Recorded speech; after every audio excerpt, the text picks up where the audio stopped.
So I want to talk about stolen valor. I've encountered it personally 4 times in my life, and it is pretty easy to spot. I think the majority of the time it's because the people make outlandish claims, or they just don't like pass the smell test, right? So the first time I encountered it was probably 2010, not long after I got out of the Army. And I was at a bar, and I was sitting there having a drink, and a guy pulled up next to me, and he was sitting next to me going, started talking to somebody else about how he was in the Marine Corps. And I was like, oh, like I just got out of the Army, So what's your MOS? And he didn't know what I was talking about. And so I thought, oh, well, maybe they don't call it that in the Marine Corps. Like, I don't know too much about the Marine Corps. I only know the basics, But I was like, oh, like, what's your job? And he said, oh, I'm infantry. And I was like, oh, okay. Like, what, where are you stationed? And, I was just asking the basic questions. And he said, oh, I'm stationed in whatever. I don't know. He said probably San Diego or something. And I said, like, oh, okay, what's your rank? Stuff like that. And he said, I'm a staff sergeant. And I said, oh, you're a platoon sergeant? Because I knew in the Marines, platoon sergeants are often, it's kind of the default if that a staff sergeant will be a platoon sergeant. Whereas in the Army, it's an E7 or a sergeant first class, usually. This can change based on needs of the Army or whatever, personnel and stuff like that. But usually for the Marines, it's an E6. So I said, oh, you're a platoon sergeant. And he was like, no, our platoon sergeants, he said, our platoon sergeants are E5s.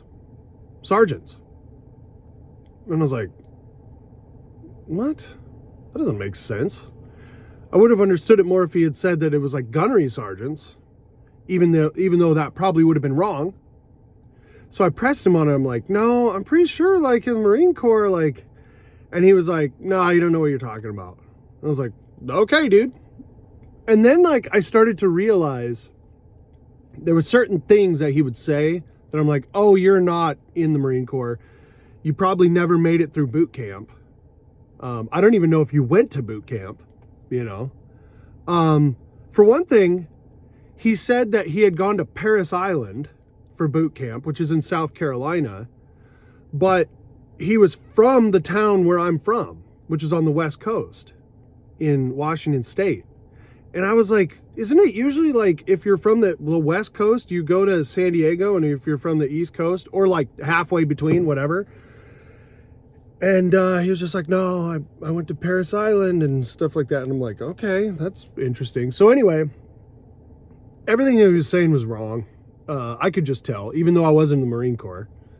And so that was the first episode of Stolen Valor that I saw. The second one was a guy that I worked with for a day, and he was a guy he just looked like a crackhead. I worked with him for a day when I was in South Carolina, and I said, I found out, oh, he was in the Army. And I said, oh, what unit were you in? He goes, I was in Charlie Company. And I'm like, what do you mean you're in Charlie Company? What does that mean? That's like saying like, oh, what company do you work for? Like in the civilian world? Like, what company do you work for? Expect him to say like Walmart or, GM or something, And he answers, oh, I'm in HR. It's so it's way too specific. It doesn't make any sense. So that kind of struck me as weird. Like, okay, maybe he just like, I don't know. I mean, that could happen. right? That somebody would say Charlie Company instead of saying like what division or even what battalion they were from. But I was like, oh, what were you in? Like, were you in the 82nd Airborne? And he goes, yeah, 82nd Airborne. I'm like, oh, I just guessed the first thing out of the hat. Okay. And then I said, oh, so you were airborne? And he said, yeah, so he was a tall guy. He was like 6'4" or something, same height as me. And he said, yeah, I had an exemption. I was one of, excuse me, 7 people to ever go through jump school over the height of 6 feet. I was like, what? So my father is like 6'1", and he was a paratrooper in the 70s. So I'm like, wait a minute.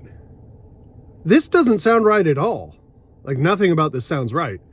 Also, there was a guy in my unit in the Army who had jump wings who was 6'7". Okay? 6'7" with jump wings. So you mean to tell me that I know 3 out of the 7 people in history that went through jump school that are over 6 feet tall? I was like, okay, maybe he's just making that up. So then I said, well, where were you stationed? And he said Fort Benning, Georgia, and I was like, okay, well, that's not where the 82nd is, like that's not. And I was like, they're in Fort Bragg. I should have just let him squirm, but I said, no, they're in Fort Bragg, North Carolina. And he was like, oh, yeah, I mean, I went to basic in Fort Benning. I'm like, okay, again, that could be just like a mistake or whatever. But like, if somebody says, where were you stationed? You're not going to say where you went to basic. They're just, again, like everything's falling apart here. So then I asked him, did you deploy? And he said, yeah, I deployed to Iraq. And I'm like, oh, where were you deployed in Iraq? And he goes, Fallujah. Now, again, it's possible that he was deployed to Fallujah, but kind of unlikely, because Fallujah for the longest time was known to be a Marine Corps city. Like the Marine Corps locked down the city of Fallujah for years. That was like their city. Now there were Army personnel there, but it's kind of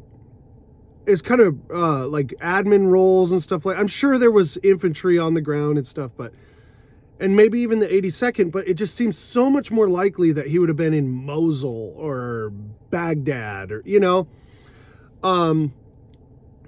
and so again, you start adding all these things up, and then he would like tell these stories about how, I was sitting there and all of a sudden my buddy's brains are in my lap. Like, they shot through the window of the Humvee.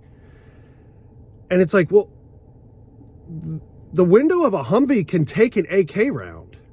They don't just shoot, like there's not just a regular window that you can just shoot through like a regular car. These things are, like inches thick that can take a round from an AK. So everything just sounded wrong, and so I really do think that guy was just a liar and had heard, stories or whatever, and was kind of interested, maybe read some books, and he just wanted to be known as like, maybe even went through basic training, but then washed out medically or just couldn't hack it, got a failure to adapt. I don't know. And then there was 2 other situations, kind of similar. I just could tell these people. Now, I never called these people out, but it kind of struck me as like, okay, it's too hard to do stolen valor. And there's a couple of reasons why. Number one, you don't know what you don't know. Like, if you're in the military, specifically, I'll use the Army for instance. If you're in the Army, you're encountering terms and nomenclatures that you just won't know to look up if you're going to try and be a stolen valor participant, if you will. Like, for instance, like the term PCS, right? Like we hear that all the time in the Army, permanent change of station. But like, you're not going to know what that means. You're never going to hear it. You're never going to know to look it up. Like, what does PCS mean, right? Well, it's obvious that like you're changing where you, like if you're in Fort Polk and now you want to go up to Fort Carson, you're going to PCS to Fort Carson. You're going to permanently change your station. Or like the Army has like a request form for all kinds of things. It's like a 4187, right? Now, most people in the Army are going to know that, especially when you're in the Army. Over time, you might kind of forget that, you know, it's not going to be like first in your brain. Or like dress right, dress. Right? Dress right, dress. What does that mean? Well, you learn that in basic training, and it's kind of a catch-all term in the Army to mean that like everything down the line must look like the thing to its left, right? Like so you learn that when you learn how to do drill and ceremony, right? DNC. It's like, all right, dress right, dress. You got to figure out, like everyone has to figure out like how to look the same all the way down the line. And, you know, that's not an obvious thing to most people to look up. Another thing is that people will try to claim to be something that's just so badass. They're going to claim to be a Navy SEAL. They're going to claim to be a Ranger, Delta, whatever. If I was going to try and perform Stolen Valor, you know what I would do? I would say I was a cook. No shade at cooks. They are honorable participants in the military, but people don't usually look into like what it means to be a cook, right? Or like a mechanic or something like that. Just say like, oh yeah, I was a cook. And then be like, yeah, I was just part of like the 33rd Engineers, or just make something up, you know? And no one would look into it. You'd just be like, oh, thank you for your service, you know, appreciate it. Now, you're not going to get the back slaps that like a combat veteran would get, right? Like if you're an 11 Bravo or a Ranger or a, you know, some sort of special operations, high speed, low drag dude, then like, okay, yeah, you're gonna get a lot more praise and stuff. But like, it's just too hard to pull that off, especially since like if you're like, I can tell when somebody was in the special forces, like the Green Berets, they have a look, even if they've gained weight, even if they're like overweight, you can still tell. There's something about the way that they can like walk, even like, you know, it just like, you can tell they've been hardened over years of training. And then there's the people that claim it and they're kind of sloppy, like, you know, kind of gross, like, or like too skinny, you know, it just, there's a look, I can tell it immediately because I've been around those guys. I was not in special forces, not at all.